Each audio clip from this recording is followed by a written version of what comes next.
Tayo po guys ay kasalukuyang tumatakbo. Tinatahak natin ang C5 dito sa may tapat halos ng BGC.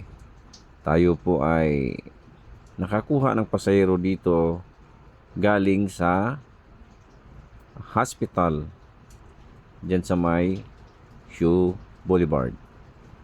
Yung walang iba dyan, yung public hospital na mayroon dyan.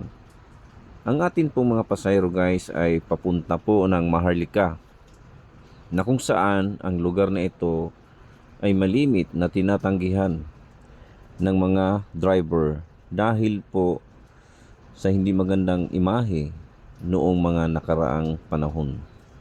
Sa kasalukuyan ay kailangan pa rin po naman nating mag-ingat dahil naman po ang panahong ito ay araw.